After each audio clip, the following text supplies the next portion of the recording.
သူစားလို့ခေါ်တဲ့ကြောင်မလေးဟာသူ့ရဲ့အလုပ်ရှင်ဝက်ထီအုပ်ကရုံးခန်းထဲကစပွဲမှာအလုပ်လုပ်နေတော့သူစားဟာဝက်ထီရဲ့မျက်စိရှိကခုံပေါ်မှာထိုင်လိုက်ပြီးစကက်ကိုလှန်ပြကားမျိုးဆွဲလိုက်ပါတယ်ဝက်ထီအုပ်ကခမညာမှာတော့သူစားရဲ့ဆွဲဆောင်မှုကြောင့်တရေတွေတောက်တောက်ကျလာပြီးရှူးမတက်ဆွဲလန်းသွားခဲ့တယ်ဟူ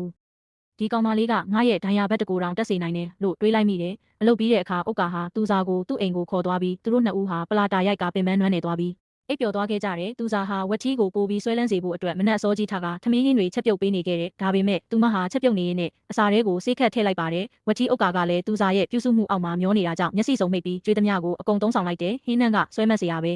ဒါမျိုးဆိုတစ်သက်လုံးစားနိုင်တယ်လို့ချီးကျူးလိုက်တယ်တခဏကြာတဲ့အခါမှာတော့ဝက်ထီအုပ်ကဟာဘိုက်ထဲကမခံမရက်နိုင်အောင်နာလာပြီးခုံပေါ်ကနေရုတ်တရက်လဲကျသွားကအစာစိတ်တင်ပြီးမေ့လဲသွားခဲ့ပါတယ်ကြံစီမှုနဲ့ချင်းကပ်လာတဲ့သူစားဟာလဲကျသွားတဲ့ဝက်ထီကိုစိတ်မပူပဲသူပိုင်ဆိုင်တဲ့ပတ်စံတွေအားလုံးကိုခိုးယူလိုက်တယ်ဟင်းဒီဝက်ထီကတော့ငါ့အတွက်ရွှေကြက်ဥပါပဲလို့ရေရွတ်ပြီးလက်ခတ်နဲ့ထွက်သွားခဲ့တယ်သူမခိုးယူရရှိလာတဲ့ပတ်စံတွေနဲ့အတူအာဖရိကကဗလာတောင်တောင်ဘဲကြီးတွေနဲ့တာယာဖို့အတွက်အာဖရိကကိုထွက်သွားခဲ့ပြီးပျော်ရွှင်စွာတာယာနေခဲ့ပါတော့တယ်ဟိုတယောက်တည်းကြံခဲ့ရတဲ့ဝက်ထီအုပ်ကခမညာမှာတော့တတိပြန်ရလာတဲ့အခါပစ္စည်းဥစ္စာတွေအကုန်လုံးမရှိတော့တာကိုတွေးလိုက်ရပြီးစင်းရဲစွာနဲ့လမ်းဘေးမှာနေထိုင်ခဲ့ရပါတော့တယ်သူဟာလမ်းဘေးမှာထိုင်နေရင်နောင်တကြီးစွာရနေခဲ့တယ်နောက်ခါကျရင်ဘသူပဲစကက်လန်ပြငါဘာမှမသိတယ်လို့ပဲနေတော့မယ်ငါရဲ့အိတ်ထဲကပတ်စံတွေနဲ့ငါရဲ့လူပြိုဘဝကိုရောယူသွားတဲ့ဒီစကက်လန်ပြတဲ့ကိစ္စကိုငါသေးသေးထိနောင်တရပါပြီဗျာ